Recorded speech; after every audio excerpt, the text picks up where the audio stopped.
Hello everyone, I hope you all are doing well. So अभी जनवरी mid में या 20 जनवरी के बाद में आपके सीजीएल मेंस के, फिर सीपीओ के मेंस के भी पेपर आ जाएंगे जल्दी, और आपका सीएचएसएल जो भी प्री हुआ था उसका भी मेंस का पेपर अभी होगा ना। तो उसी को कंसर्न में करते हुए, सारे मेंस को ध्यान में रखते हुए, चाहे वो सीजीएल हो, सीएचएसएल हो या सीपीओ हो, मेंस को ध्यान में रखते हुए, मेंस में ज्यादा वेटेज जो रहती है वो reading comprehension and cloze test की रहती है, पीक्यूआरएस की। तो इसी को कंसर्न करते हुए एक हम सीरीज स्टार्ट करें, और ये सीरीज मेंस के स्टूडेंट्स के हिसाब से है, ठीक है। तो पैराग्राफ जो आप देख पा रहे हैं, रीडिंग कॉम्प्रिहेंशन, या फिर आगे जाके हम क्लोज टेस्ट भी करेंगे, इनका लेवल थोड़ा सा हाई रखा है क्योंकि हम ये मेंस के हिसाब से कंटेंट कर रहे हैं। पहली बात तो ये, और दूसरा ये जो हम कंटेंट यहाँ पे कर रहे हैं यूट्यूब पर, है ना, स्पेशली यूट्यूब पर, तो ये बिल्कुल फ्री है। और ये जो आप चीजें कर रहे हैं ना, जैसे रीडिंग कॉम्प्रिहेंशन आप देख पा रहे हैं, फिर हम क्लोज टेस्ट भी करेंगे, आगे जाके मतलब पीक्यूआरएस भी करेंगे, तो ये इसे कहीं से भी ना कॉपी पेस्ट नहीं है, ठीक है। आपको लग रहा होगा कहीं बैंक के पेपर से कॉपी पेस्ट कर दिया, या एसएससी के पहले प्रीवियस ईयर कैसे कॉपी पेस्ट कर दिया हो, कहीं से भी कॉपी पेस्ट नहीं है बच्चे। ये सिर्फ कंटेंट जो है न्यूज़पेपर से बनाया गया है, और वही चीजें दिमाग में रखते बनाया गया कि मेंस के बच्चे जो अपीयर होंगे उनको किस तरह का लेवल देना चाहिए। और ये भी चीजें ध्यान में रखी गई हैं, जैसे भी एडुकेटी का आप देखें पैटर्न, सीपीओ में देखो क्लोज टेस्ट कितने टफ लेवल के आए थे, स्टेनो में देखो पैराग्राफ बहुत अच्छे लेवल के आए थे। इनफैक्ट अब अगर हम सीजीएल की बात करें, सीजीएल की लास्ट की कुछ शिफ्ट के अंदर तो पैराग्राफ बहुत ही अच्छे लेवल के आए थे। तो वो सारा कंसर्न रखते हुए, क्योंकि वो तो प्री था, ठीक है, एडुकेटी ने लेवल अच्छा दिया था इस बार, तो बस वही कंसर्न करते हुए कि मेंस में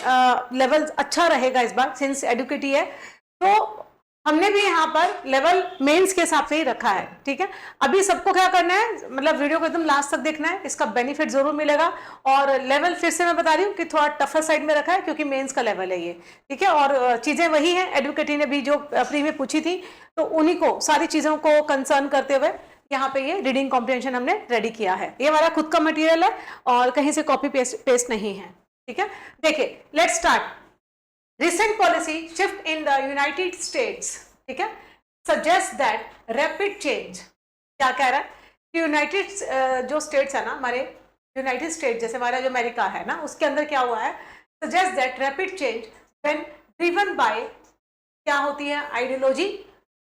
rather than, देखो देन के साथ में rather लगाया हुआ, कोई दिक्कत नहीं, कंपैरेटिव डिग्री है, आइडियोलॉजी को कंपैरिजन किया है एविडेंस के साथ में, ठीक है, evidence may prove counter productive. क्या कह रहा है, इसको दोबारा देखो, रिसेंट पॉलिसी शिफ्ट, जो हाल फिलहाल में जो पॉलिसी के अंदर शिफ्ट आया है, जो चेंजेस आए हैं, शिफ्ट आया है कहाँ पे, यूनाइटेड स्टेट के अंदर, वो ये बताता है कि आप जब पॉलिसी के अंदर चेंज करते हो ना, इससे रैपिड चेंज तो आता है, ठीक है, इससे रैपिड चेंज तो आ गया है, लेकिन ये पॉलिसीज क्या है, एविडेंस की बजाय, मतलब हमारे तथ्यों के आधार की बजाय, ये किसी एक किस पे आधारित है, आइडियोलॉजी पे, एक किसी विचारधारा पे आधारित है। मतलब ये क्या कहना जा रहा है, जो यूनाइटेड स्टेट के अंदर अभी एक पॉलिसी शिफ्ट देखी गई है, पॉलिसीज के अंदर चेंज देखा गया है, उसे एक सडन चेंज तो आया है, ठीक है, लेकिन ये किसी तथ्यों के आधार पर नहीं है, ये एक किसी विचारधारा पे आधारित है। और आगे चलकर ये क्या है, इसके हार्मफुल इंपैक्ट देखने को मिल सकते हैं, काउंटर प्रोडक्टिव हो सकती हैं ये, ठीक है। After controversial decisions in the health sector, ठीक है, हेल्थ सेक्टर में controversial decisions के बाद में, such as, वो डिसीजन कौन कौन से थे controversial, such as withdrawing from the World Health Organization, World Health Organization से विड्रॉ करना, ठीक है, और दूसरा weakening, कमजोर करना USAID को, ठीक है, किसने, president Donald Trump has turned his attention to education, उसने क्या करा है, डोनाल्ड ट्रंप ने, जो प्रेसिडेंट है, उन्होंने क्या करा है, अपना जो अटेंशन है ना, वो एजुकेशन की तरफ पूरा टर्न कर लिया है। फिर से देखिए, ये कह रहा है कि यूनाइटेड स्टेट के अंदर हाल फिलहाल के अंदर पॉलिसी के अंदर एक शिफ्ट देखा गया, एक चेंज देखा गया, ठीक है, ये चेंज किसी एविडेंस के बेस पे नहीं था, एक आइडियोलॉजी, मतलब एक विचारधारा पे बेस था। इसके आगे जाके, ठीक है, इससे सडन चेंजेस हुए हैं, लेकिन आगे जाके इसका काउंटर प्रोडक्टिव जो रिजल्ट है वो देखने को हमें मिलेगा, इसके नकारात्मक जो रिजल्ट है वो हमें देखने को मिलेंगे। एक जो है अभी हाल फिलहाल में जो इन्होंने किया, डोनाल्ड ट्रंप ने, इन्होंने क्या किया, वर्ल्ड हेल्थ ऑर्गेनाइजेशन से विड्रॉ किया और यूएसएआईडी को कमजोर करने की कोशिश करी, जिससे कि और उन्होंने साथ में क्या किया, एजुकेशन से अपने आप को टर्न अप कर दिया। मतलब वो कह रहे हैं कि अब एजुकेशन में हम ज्यादा इन्वेस्टमेंट नहीं करेंगे। जैसे आगे चल के देखते हैं, a sector fundamental to national progress.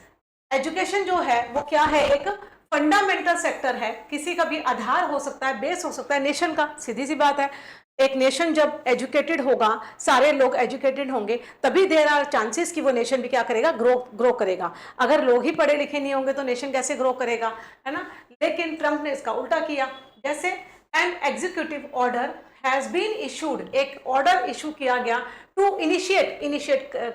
जिसमें किया गया क्या, the dismantling of the fundamental department, sorry, of the federal department of education. उन्होंने क्या कहा कि जो फेडरल डिपार्टमेंट है ना, ठीक है, एजुकेशन के अंदर जो केंद्र सरकार है, ठीक है, उन्होंने एक इश्यू जारी किया और कहा कि अब केंद्र सरकार एजुकेशन के अंदर अपना जो है योगदान, ठीक है, जो खर्च जो करती है वो नहीं करेगी। कहने का मतलब है डोनाल्ड ट्रंप ने एक इशू जारी किया और ये कहा कि जो केंद्र सरकार है अभी, ठीक है, फेडरल जो हमारी केंद्र सरकार है, वो एजुकेशन डिपार्टमेंट के अंदर ज्यादा इनिशिएट नहीं करेगी। जो एजुकेशन डिपार्टमेंट था वो इस्टेब्लिश किया गया था इन 1979, ठीक है। किस लिए, विच ओवरसीज, जो देखता था, कौन देखता था, एजुकेशन डिपार्टमेंट, जिसका काम था क्या देखता था, स्टूडेंट्स को लोन देना, एंड सपोर्ट्स डिसएडवांटेज्ड ग्रुप्स, जो अफोर्ड नहीं कर पाते थे स्टडी को, उनको मतलब उनकी हेल्प करना, जैसे such as low income students, जिनकी आय कम होती है, एंड दोज विद डिसएबिलिटीज, जो डिसेबल है स्टूडेंट्स, उनकी हेल्प करना। मोरओवर एजुकेशन डिपार्टमेंट जो था वो 1979 में ये इस्टेब्लिश किया गया था। इसका काम था ओवरसी करना, मतलब जो पॉवर्टी लाइन के नीचे जो बच्चे हैं, जिनको लोन देना है, जो विकलांग हैं, ठीक है, उन लोगों की हेल्प करना। लेकिन डोनाल्ड ट्रंप ने क्या किया, एक इशू जारी किया और ये कहा कि अब जो फेडरल डिपार्टमेंट है, ठीक है, जो केंद्र सरकार है, वो एजुकेशन में अपना योगदान नहीं देगी, ठीक है, जबकि ये गलत है, देना चाहिए। ऑल्दो पब्लिक, हालांकि public schooling in the US, public जो स्कूल होते हैं यूएस के अंदर, इज लार्जली मैनेज किए जाते हैं at the state level, state जो राज्य सरकार है उनके द्वारा वो मैनेज किए जाते हैं यूएस के अंदर जितने भी पब्लिक स्कूल है। The federal government plays a vital role, जो हमारे फेडरल जो केंद्र सरकार है वो भी क्या है, एक वाइटल रोल, अहम भूमिका निभाती है इन मेंटेनिंग एजुकेशनल इक्विटी, मतलब हमारी एजुकेशन के अंदर समानता बनाए रखने में जो है केंद्र सरकार भी अहम भूमिका निभाती है, ठीक है। The move has been defended on grounds, ये मूव जो डिफेंड किया, मतलब अब जैसे हम कोई गलती करते हैं तो हम डिफेंड करते हैं ना अपने आप को, नहीं हमने तो इसलिए किया था ये, तो अब जो यूएस गवर्नमेंट है वो अपने आप को डिफेंड कर रही है, किस बेसिस पे, ऑन द ग्राउंड्स ऑफ, कौन से बेसिस पे, ऑफ पुअर एकेडमिक आउटकम्स, ठीक है, डिस्पाइट मासिव फेडरल स्पेंडिंग। वो ये कह रहे हैं, डोनाल्ड ट्रंप कह रहे हैं कि हमने एजुकेशन पे इसलिए बंद किया खर्चा करना, क्योंकि अपने आप को प्रूफ करेंगे ना कि हम तो पुअर लोगों के ना एकेडमिक्स पे मतलब बहुत ज्यादा खर्चा कर रहे थे, मासिव फेडरल स्पेंडिंग, बहुत ज्यादा खर्चा कर रही थी केंद्र सरकार, लेकिन फिर भी जो आउटकम्स थे ना वो अच्छे नहीं आ रहे थे, एकेडमिक आउटकम्स अच्छे नहीं आ रहे थे। हम तो इतना खर्चा कर रहे थे लेकिन एकेडमिक आउटकम्स अच्छे नहीं आने की वजह से अब हम जो केंद्र सरकार है वो एजुकेशन डिपार्टमेंट से पीछे हट रही है, उसमें अपना खर्चा नहीं करेगी, ठीक है। बट क्रिटिक्स हैं, आलोचक हैं, आर्ग्यू कर रहे हैं दैट रिड्यूसिंग पब्लिक इन्वेस्टमेंट में रिड्यूस करने से इन एजुकेशन डिपार्टमेंट में डिसअप्रोपोर्शनली हार्म्स, किसको हार्म करेगा, वनरेबल स्टूडेंट्स, ठीक है, वनरेबल स्टूडेंट्स मतलब जिनको जरूरत है, ठीक है, उनके लिए हार्मफुल है ये, क्योंकि उनको तो नीड है, आप उन्हीं को खर्चा नहीं दोगे। और देखो जो हमारी यूथ होती है वही तो आगे जाके मतलब किसी भी कंट्री को ग्रो करेगी ना, क्योंकि आज अगर यूथ पढ़ेगा तभी कोई कंट्री ग्रो करेगा। आप कह रहे हो यूथ पे हम तो एजुकेशन पे खर्चा ही नहीं करेंगे, और एजुकेशन किसी भी कंट्री का एक फंडामेंटल होता है ना, तो वही कह रहा है कि ये तो गलत है, क्रिटिक्स बोल रहे हैं, एंड अंडरमाइंस, और अगर आप ऐसा करते हो तो ये अंडरमाइन लॉन्ग टर्म, लंबे समय में सोशल मोबिलिटी, जो सोशल किसी भी देश के विकास के जो अवसर होते हैं उनको भी रोक देगा ये सब। अगर आप एजुकेशन डिपार्टमेंट में एजुकेशन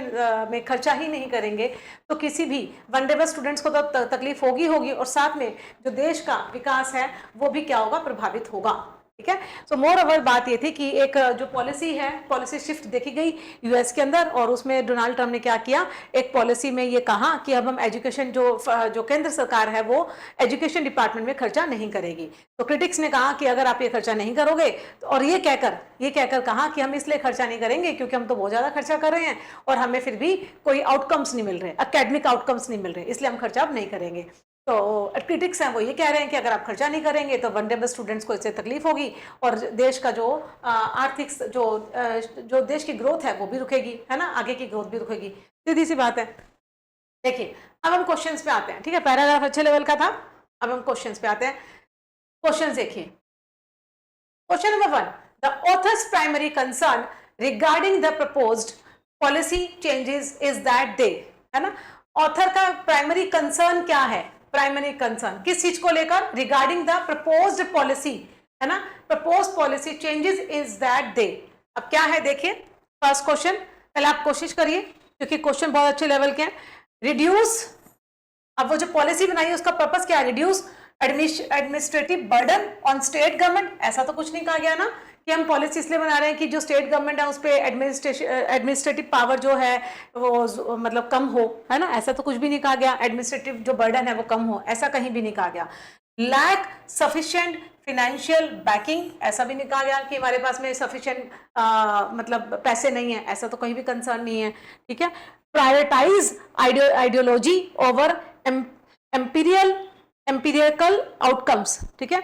इसको भी देख लेते हैं। एंड लास्ट ऑप्शन क्या है, सेंट्रलाइज एजुकेशनल कंट्रोल एक्सेसिवली, ऐसा कहीं कुछ नहीं कहा गया, सेंट्रलाइज कर दें एजुकेशनल को, है ना, ऐसा तो कुछ भी नहीं कहा गया, ये भी हमारा ऑप्शन गलत है। तो ए, बी और डी तुम्हारे गलत हुए। अब सी को देखो, प्रायोरिटाइज आइडियोलॉजी, ठीक है, ये कह रहा है कि आइडियोलॉजी को प्रायोरिटी दी गई है, ठीक है, over empirical outcomes. Empirical outcomes जो मतलब है ये वो कह रहे हैं कि देखो फर्स्ट लाइन है यहाँ पे, जो एक पॉलिसी बनाई गई है वो ड्रिवन बाय, वो प्रभावित है किससे, एक विचारधारा से, ठीक है, रादर देन एविडेंस, है ना, रादर देन एविडेंस, यहाँ पे साफ साफ दिया गया है। तो यही है यहाँ पे कि जो उसका जो पर्पस है, कंसर्न है, वो क्या है, प्रायोरिटी दी गई है एक विचारधारा को, आइडियोलॉजी को, ओवर द इंपीरिकल आउटकम्स। मतलब हम ये नहीं देख रहे कि आउटकम्स हमारे क्या आएंगे, हमने तो सिर्फ एक विचारधारा को मतलब अपना लिया और हम उसके बिहाफ पे चल पड़े, हमको पता ही नहीं आउटकम्स क्या आएंगे, इसके आउटकम्स गलत भी तो आ सकते हैं, विचारधारा जो अपने अपने बनाई है। तो इसका पैसेज का जो मीनिंग था, मतलब ये जो था, यही यहाँ पे आपका आंसर होगा सी। ठीक है, authors primary concern regarding the propose policy के लिए ऑथर का कंसर्न क्या है कि आपने एक विचारधारा तो अपना ली, लेकिन आपने ये नहीं देखा उसके जो परिणाम है वो क्या हो सकते हैं। ठीक है, परिणामों को ओवरकम, मतलब परिणाम जो हमारे परिणाम है, आउटकम्स हैं, उनको तो देखा ही नहीं और एक आइडियोलॉजी को अपना लिया। Next we have question number 2। देखो पैराग्राफ अगेन यहाँ पे मैं मतलब आपके लिए रख दिया ताकि आपको दिक्कत ना हो। Which of the following can be inferred from the passage के आप इन्फर क्या निकालते हो ना, क्या निकालते हो इसे, इन्फर क्या है इसका। देखो पैसेज का इन्फर क्या था, पहले देखो, federal funding constitutes the majority of school budgets in the US, ऐसा तो कुछ भी नहीं कहा गया था ना, ये तो कुछ भी नहीं कहा गया था। States governments oppose all forms of federal invention in education, ये भी नहीं था, क्योंकि जो ऐसा कोई कहीं नहीं बोला गया ना कि जो स्टेट गवर्नमेंट्स हैं ये अपोज करती हैं ऑल फॉर्म्स को, कौन से, of federal invention in education. State government का तो हस्तक्षेप कहीं है ही नहीं, ऐसा तो कहीं भी नहीं कहा गया कि स्टेट गवर्नमेंट अपोज करती है सारे फॉर्म्स को, फेडरल इंटरवेंशन होती है, जो फेडरल जो है वो अगर इंटरवेंशन करे तो स्टेट गवर्नमेंट उसका अपोज करती है, ऐसा तो कहीं भी नहीं कहा गया। ठीक है, educational equity relies partially on federal oversight. और नेक्स्ट देख लेते हैं, the department of education has failed in all its objectives, ऐसा भी नहीं कहा गया कि जो डिपार्टमेंट है एजुकेशन का वो सारे अपने ऑब्जेक्टिव को खो रहा है, ऐसा तो नहीं कहा गया, ये लाइन कहीं नहीं आई है। ये देखिए एजुकेशनल इक्विटी है ना, एजुकेशनल इक्विटी जो है, जो एजुकेशन में समानता बनी रहे, ठीक है, ये डिपेंड करती है ऑन फेडरल ओवरसाइज। उसे बात है, ये लाइन आई भी थी ना बीच में कि जो फेडरल गवर्नमेंट है उसका काम ये है कि वो एजुकेशन में समानता बनाए रखे, है ना, यहाँ पे लाइन आई भी थी अगर आपने देखा होगा तो। ये देखो लाइन यही है, देखो, the federal government plays a vital role in maintaining educational equity, है ना, एजुकेशनल इक्विटी के अंदर जो फेडरल गवर्नमेंट है वो एक वाइटल रोल निभाता है, ठीक है। So we have answer C here, C. Next we have question number next C, the phrase it borders on malevolence. देखो मेलिवोलेंस से क्या समझते हो, मतलब बहुत ज्यादा खराब ना, गंदा, है ना, मतलब कोई गंदगी अपनी चरम सीमा पे आ गई हो, इट बॉर्डर्स, है ना, it borders on malevolence most nearly suggest that the policy is, भाई आप जो पॉलिसी बना रहे हो ना इसको इससे रिलेट करना है ना। मेलिवोलेंस का मतलब बिल्कुल गंदा खराब एकदम, है ना, बॉर्डर एकदम बॉर्डर लाइन पे आ जाना। अब पॉलिसी को इसके साथ में कनेक्ट करना है, कैसे, देखो एडमिनिस्ट्रेटिवली इनएफिशिएंट ऐसा तो कहीं भी नहीं कहा गया, ठीक है, ये एडमिनिस्ट्रेटिवली इनएफिशिएंट है ऐसा तो कहीं पे भी नहीं कहा गया। Morally questionable in its consequences, ठीक है, इसको कंसर्न कर सकते हैं, ठीक है। एक बार और देख लेते हैं, लीगली अनकॉन्स्टिट्यूशनल ऐसा तो कहीं नहीं क्या, लीगली अनकॉन्स्टिट्यूशनल है, ठीक है। इकोनॉमिकली अनसस्टेनेबल ऐसा भी नहीं कहा गया कि इकोनॉमिकली अनसस्टेनेबल है, ये तो कहीं भी बात नहीं आई है, ठीक है। यहाँ पे आंसर जो होगा वो बी होगा, इसको समझना क्यों बी है। देखो morally questionable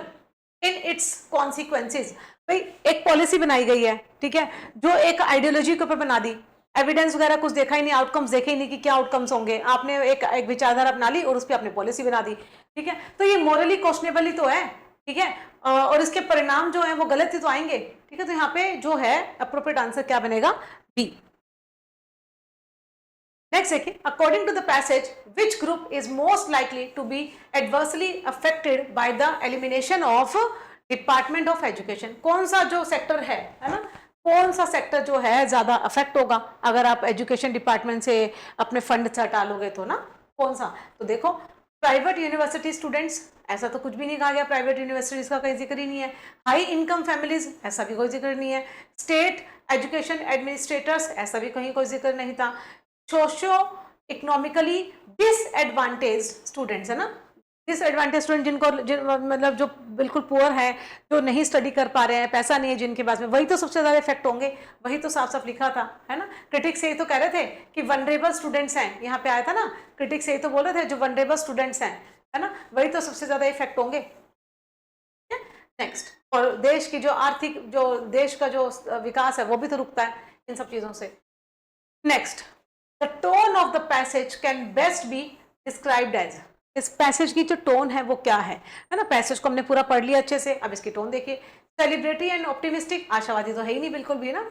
natural and descriptive, descriptive भी नहीं है, कोई स्टोरी थोड़ी ना जिसको डिस्क्राइब किया जा रहा है। क्रिटिकल एंड क्वेश्चनरी, मतलब क्रिटिकल है, मतलब यहाँ पे क्रिटिक्स ने क्रिटिसाइज किया, ऑफकोर्स किया क्रिटिसाइज, एंड कॉशियस है, सतर्क रहने वाला है, ठीक है। सरकास्टिक है एंड डिसमिसिव है, मतलब डिसमिसिव मतलब किसी को खत्म कर देने वाला, खत्म करने का तो कहीं जिक्र नहीं आया ना, मतलब, तो यहाँ पे ये भी नहीं बनेगा। तो मोस्ट अप्रोप्रिएट आंसर यहाँ पे क्या बनेगा, सी। क्रिटिकल टोन है एंड क्वेश्चनरी, मतलब यहाँ पे कहा कि सतर्क रहिए आप, आपने जो आइडियोलॉजी के बेस पे एक पॉलिसी बना दी है ना, इस पे सतर्क रहने की आवश्यकता है, इसके जो परिणाम है ना वो कॉन्सिक्वेंसेस अच्छे नहीं आएंगे, ठीक है। तो ये यहाँ पे सी आंसर होगा। तो अब हमने क्या कॉम्प्रिहेंशन, अब नेक्स्ट हम करेंगे, ये है हमारा आज का क्लोज टेस्ट, ठीक है। अगेन क्लोज टेस्ट भी बहुत अच्छे लेवल का है, और ये कंटेंट जो है हमने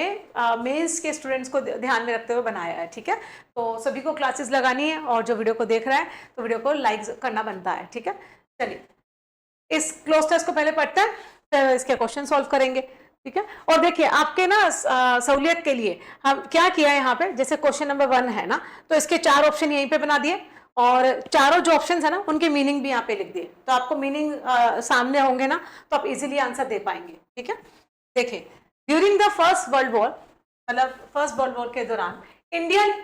इंडस्ट्रियलिस्ट डिमांडेड, जो इंडियन इंडस्ट्रियलिस्ट है उन्होंने डिमांड किया क्या, प्रोटेक्शन फ्रॉम फॉरेन इंपोर्ट्स। वो कह रहे थे कि जो फॉरेन से जो इंपोर्ट्स होता है ना, सामान आता है, उसको वो ना आए ना, उस पर रोक लगाने की कोशिश करी। एंड इनिशियली सपोर्टेड, और उन्होंने सपोर्ट किया किसको, द सिविल डिसओबीडियंस मूवमेंट। किसने किया, देखो जो फर्स्ट वर्ल्ड वॉर था ना उसमें जो इंडस्ट्रियलिस्ट थे इंडिया के, ठीक है, इंडियन इंडस्ट्रियलिस्ट ने क्या किया, उन्होंने डिमांड की कि भाई जो बाहर से जो सामान आ रहा है ना उस पर तो रोक लगाई जाए, ठीक है, और सिविल डिसओबीडियंस मूवमेंट को क्या किया, सपोर्ट किया। खुद का ही अच्छा चाह रहे होंगे ना, अभी हम ज्यादा ग्रो करें, बाहर से अगर सामान मंगवाओगे तो हम यहाँ पे जो प्रोडक्शन करेंगे उसको कौन लेगा, तो बेसिकली वो खुद को ही और मतलब बड़ा करना चाह रहे थे, इसलिए उन्होंने कहा कि बाहर से सामान है उसके इंपोर्ट पर रोक लगाई जाए, उसमें बैन किया जाए, है ना। They provided financial assistance and adopted methods such as the boycott, मतलब उन्होंने अपनाया जो इंडस्ट्रीज थे, ठीक है ना, क्या क्या चीजें अपनाई, बॉयकॉट कर दिया फॉरेन गुड्स को, है ना, सिंपल है बिल्कुल ये तो। However, फिर भी यद्यपि after the failure of the round table conference, जो राउंड टेबल कॉन्फ्रेंस हुई थी उसके फेलियर के बाद बिजनेस ग्रुप्स, जो बिजनेस ग्रुप से बिकेम बन गए इंक्रीजिंगली, क्या बन गए, देखो, या तो वो एंथुसियास्टिक हो गए, ठीक है, कोशियस हो गए, इंडिफरेंट हो गए, एग्रेसिव हो गए। इसको तो इसके आंसर्स जो है ना आगे लाइन को पढ़ने के बाद पता लगेगा ना, जो बिजनेस ग्रुप थे वो क्या हो गए, क्या बन गए, राउंड टेबल जो कॉन्फ्रेंस हुई थी उसके फेलियर के बाद जो बिजनेस ग्रुप थे वो क्या हो गए थे, फियरिंग मिलिटेंट एक्टिविटीज, उन्हें डर लग रहा था कि जो मिलिटेंट की एक्टिविटीज है वो ज्यादा बढ़ गई हैं, and the growing influence of socialism, ठीक है ना, वो डर रहे थे कि सोशलिज्म जो है ना वो ज्यादा फैल रहा है, ठीक है, और मिलिटेंट्स की जो एक्टिविटीज है वो भी ज्यादा बढ़ रही हैं। सोशलिज्म होगा तो देखो वहां पे यही होगा ना, सोशलिज्म क्या होता है, मतलब जहां पर कम पैसों में सभी को अच्छा सामान मिले, है ना, जो लेबर हैं उनको उनकी वेजेस पूरी मिले, कम आवर्स में काम करें वो, है ना, ज्यादा पैसे वाले ना बने, सभी में इक्वालिटी हो, वही कहते हैं। तो जो इंडस्ट्रियलिस्ट थे ना वो फिर क्या हो गए, मतलब ये सारी एक्टिविटी जब बढ़ रही थी सोशलिज्म की और मिलिटेंट एक्टिविटीज जब बढ़ रही थी, तो जो ग्रुप थे वो क्या हो गए थे, एंथुसियास्टिक तो नहीं होंगे, है ना, कोशियस, इंडिफरेंट, इंडिफरेंट मतलब क्या होता है, देखो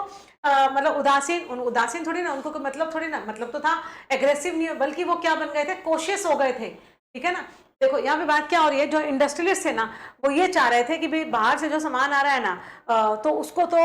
मतलब बॉयकॉट कर दो, ठीक है, और आए ना, ताकि हम ज्यादा से ज्यादा प्रोडक्शन करें, हम ज्यादा से ज्यादा पैसा छापें। अब उनको डर ये लग रहा था, वो कोशिश सतर्क इसलिए हो गए थे क्योंकि जब वो ये सोच रहे थे ना सारी चीजें हो, तो मिलिटेंट एक्टिविटीज बढ़ रही थी और साथ साथ में क्या सोशलिज्म बढ़ रहा था, है ना, तो उनको वो सतर्क हो गए ये सारी चीजें देखते हुए। नेक्स्ट अब देखेंगे आगे। अब हम यहाँ पे थे ना, industrial workers did not participate, उन्होंने पार्टिसिपेट नहीं किया, किसने नहीं किया, जो इंडस्ट्रियल वर्कर्स थे, जो लेबर क्लास थी, उसने पार्टिसिपेट नहीं किया, किसमें, in the movement in large numbers, ठीक है, लार्ज नंबर पे उन्होंने पार्टिसिपेट नहीं किया वर्कर्स ने, remaining largely dash as industrialist drew closer to the Congress, जो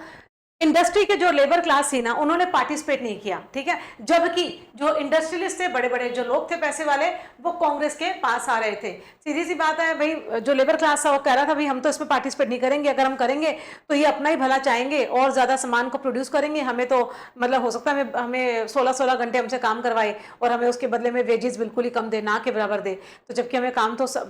यही बोला जाता है ना कि 7 to 8 आवर्स आपको काम करना होता है। तो जो वर्कर्स है ना उन्होंने पार्टिसिपेट नहीं किया इस मूवमेंट के अंदर लार्ज नंबर पे, ठीक है ना, और वो क्या रहे, पार्टिसिपेट ही नहीं किया तो वो एक्टिव थोड़ी ना रहे होंगे, इंडिफरेंट तो नहीं रहेंगे, हॉस्टाइल मतलब बिल्कुल नफरत करना, अलूफ, अकेले, ठीक है ना, पार्टिसिपेट ही नहीं किया तो वो अलूफ थे। देखो एक्टिव सक्रिय होना, इंडिफरेंट मतलब आपको मतलब कुछ भी हो हमें कोई मतलब नहीं, हम इंडिफरेंट है ना, और अलूफ मतलब अलग थलग, अकेले रहने वाले, हॉस्टाइल मतलब किसी के लिए शत्रुता रखना ना, मतलब बैर भाव रखना, गलत फीलिंग्स रखना, तो वो क्या थे, अलूफ हो गए थे। तो इंडस्ट्री के जो वर्कर्स थे, लेबर क्लास थी, वो उसने अपने आप को अलग कर लिया था, वो इस मूवमेंट के अंदर थी ही नहीं, उसने पार्टिसिपेट ही नहीं किया, उसको पता था कि अगर हम पार्टिसिपेट करेंगे तो जो बड़े बड़े इंडस्ट्रियलिस्ट हैं वो अपना बेनिफिट तो देखेंगे और अपने बेनिफिट के लिए बॉयकआउट करें और हमसे तो ज्यादा काम करवाएंगे और बदले में हमें वेजेस भी नहीं देंगे, इसलिए वो अलूफ हो गए, ठीक है, जबकि जो इंडस्ट्रियलिस्ट है वो कांग्रेस के पास आ रहे थे। नेवरदलेस सम वर्कर्स सेलेक्टिवली, कुछ वर्कर्स थे उन्होंने अडॉप्ट किया किसको, गांधीयन आइडियाज को, organising strikes against low wages and poor working condition, ठीक है, कुछ मतलब कुछ वर्कर्स थे उन्होंने गांधीयन आइडिया को मतलब अडॉप्ट किया और स्ट्राइक्स की, ठीक है, क्योंकि हमें कम वेजेस मिल रहे हैं, हमें कम भत्ता मिल रहा है और बहुत ज्यादा हमसे काम करवाया जा रहा है। द कांग्रेस हाउएवर, जो कांग्रेस थी, हाउएवर यद्यपि, was to include workers demands, ठीक है, जबकि जो कांग्रेस थी ना वो वर्कर्स की डिमांड को इंक्लूड कर रही थी, मतलब कर रही थी या नहीं कर रही थी वो देखेंगे। एप्रीहेंसिव दैट दिस माइट, और वो ये सोच रही थी कांग्रेस की अगर मैं ऐसा करती हूँ, अगर हम ऐसा करते हैं तो दिस माइट, ठीक है, अगर हम ऐसा करते हैं this might industrialist and weaken the anti imperialist struggle. Congress क्या कर रही थी कि अगर हम वर्कर्स की डिमांड को मानते हैं तो ऐसा करने से क्या होगा, इंडस्ट्रियलिस्ट है ना, ठीक है, वो क्या होगा, वो हमसे नाराज हो जाएंगे, ठीक है, और वीकन करेगा, कमजोर करेगा किसको, एंटी इंपीरियलिस्ट स्ट्रगल्स को, ठीक है ना, इसके स्ट्रगल को मतलब कम करेगा, कमजोर हो जाएगा ये सारी चीजें। तो जो कांग्रेस थी, ठीक है, यहां पे आंसर क्या आएगा देखें, हाँ, nevertheless workers selectively adopted Gandhi ideal को लिया, ऑर्गेनाइज स्ट्राइक्स की, लो wages and poor working condition. The अब यहां से समझ आ रहा है कांग्रेस ने हाउएवर वाज, है ना, जो कांग्रेस थी वो जो वर्कर्स हैं उन मतलब उनके लिए अच्छा नहीं चाह रही थी, कांग्रेस ही मिली हुई थी बड़ी बड़ी इंडस्ट्रियलिस्ट के साथ में, है ना, वो चाहती है अगर हम इनके साथ हो जाएंगे, लेबर क्लास के साथ हो जाएंगे तो जो इंडस्ट्रियलिस्ट हैं वो फिर हमारे अगेंस्ट हो जाएंगे, उनको कैसे बेनिफिट पहुंचाएंगे, ठीक है, और एंटी इंपीरियलिस्ट जो स्ट्रगल है वो भी कमजोर पड़ जाएगा। तो कांग्रेस अपनी मतलब चीजें देख रही थी। तो यहाँ पे क्या है, वो विलिंग नहीं थी, ठीक है, ईगर भी नहीं थी, डिटरमाइंड भी नहीं, ठीक है, रिलक्टेंट से क्या है, अनिच्छुक ना, रिलक्टेंट मतलब उनकी कोई इच्छा नहीं थी। यहाँ पे दोबारा देखो, however जो कांग्रेस थी ना, Congress was reluctant to include workers, ठीक है ना, वो इच्छुक नहीं थी, वो क्या थी, रिलक्टेंट थी, इच्छुक नहीं थी, किसके लिए, डिमांड्स के लिए, ठीक है, जो वर्कर्स डिमांड कर रहे थे ना उसके लिए वो इच्छुक नहीं थी, वो नहीं चाह रही थी कि हम लेबर की जो डिमांड है उसको माने हम, ठीक है, अगर हम मानते हैं तो उसकी वजह से क्या होगा, जो इंडस्ट्रियलिस्ट हैं वो हमसे नाराज हो जाएंगे और कमजोर हो जाएगा एंटी इंपीरियलिस्ट स्ट्रगल, ठीक है, इसलिए वो नहीं चाह रहे थे, वो रिलक्टेंट थे कांग्रेस, ठीक है। नेक्स्ट फोर्थ का आंसर देखते हैं, फोर्थ का appearance it might dash industrialist and weaken the anti imperial struggle. और इससे क्या होगा, जो इंडस्ट्रियलिस्ट हैं, मतलब कांग्रेस अगर ऐसा करती है तो जो हमारे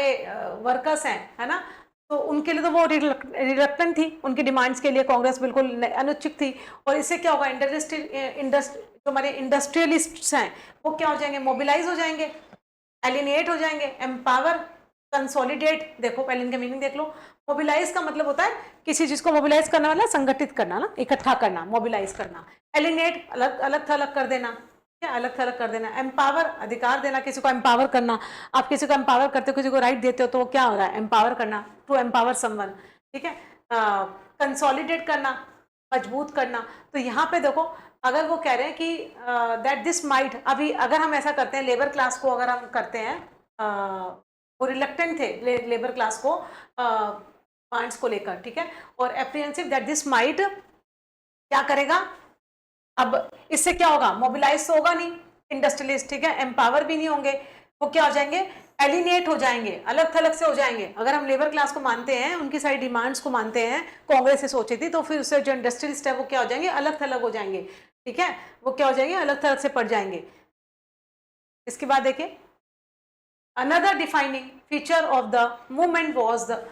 extensive पार्टिसिपेशन ऑफ वुमेन। इसका जो दूसरा फीचर था वो क्या था कि वुमेन ने एक्सटेंसिव, बहुत बढ़ चढ़ कर पार्टिसिपेट किया इस मूवमेंट के अंदर। Who came out of their houses, जो अपने हाउसेस से बाहर आई, एंड ज्वाइन प्रोटेस्ट को ज्वाइन किया, मार्चेस किए, मैन्युफैक्चर्ड सॉल्ट, मतलब सॉल्ट को बनाया, and foreign cloth and liquor shops, ठीक है, ये सारे जो चीजें करी ना, मार्चेस किए, ठीक है, मैन्युफैक्चर किया सॉल्ट को, जो मतलब प्रोटेस्ट किए, ये सब कहाँ थे, ठीक है, ये लिक्वर शॉप के बाहर किया सबने, ठीक है। तो यहाँ पे क्या आएगा, पेट्रोनाइज का मतलब होता है संरक्षण दिया, संरक्षण करना, सप्लाई करना किसी को, पिक्टेड धरना दिया ना, प्रदर्शन किया, क्या किया, क्योंकि जो लेडीज थी वो क्या करेंगे, एंडोर्स तो करेंगे, समर्थन तो कर ही नहीं किसी चीज का, ठीक है, सप्लाइड नहीं, पेट्रोनाइज नहीं। तो जो वुमेन थी उन्होंने क्या किया, लिक्वर जो शॉप थी ना उसके बाहर मतलब क्या क्या धरने दिए, मार्चेस किए, प्रोटेस्ट किया, ये सारा काम किया, ठीक है। तो यहाँ पे जो आंसर होगा पिक्टेटेड का मतलब होता है धरना देना, ठीक है। ये तो उन्होंने क्या किया था, पिक्टेटेड किया था वुमेन ने, लिक्वर शॉप के सामने। Even though many of them were detained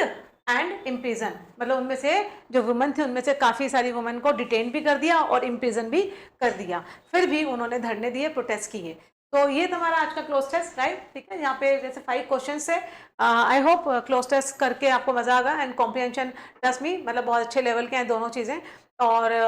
आराम से कर सकते हो, क्योंकि देखो आपको आपकी सहूलियत के लिए बहुत अच्छी चीजें कर दी गई हैं, मतलब ऑप्शन तो यहाँ पे है ही और साथ में इनके मीनिंग भी हैं, तो आप आराम से कर सकते हो। ठीक है, बस जाते जाते एक ही बात, अगर आपको ये दोबारा करना हो, इसकी पीडीएफ चाहिए हो, तो एमएल कैंपस ऐप है, ठीक है, जिसको प्ले स्टोर से आपको डाउनलोड करना पड़ेगा। एमएल कैंपस ऐप के ऊपर ना इसकी पीडीएफ आपको मिल जाएगी, वहां पे वीडियो भी आपको अवेलेबल होगा। तो आप क्या कर सकते हो ना, पीडीएफ के थ्रू ना अपने आप से इसको फिर से करने की कोशिश करो और दोबारा समझने की कोशिश करो पीडीएफ से, और ना समझ में आए तो वहीं पे आपको वीडियो भी अवेल होगा। तो दोनों चीजें आपको अवेल हो सकती है एमएल कैंपस ऐप पे। You just need to download ML campus app from Play Store. ठीक है, इतना डाउनलोड कर लेना, और ये सीरीज मतलब बहुत अच्छी चलेगी। आई होप सभी को अच्छा लगा होगा session. Thank you so much.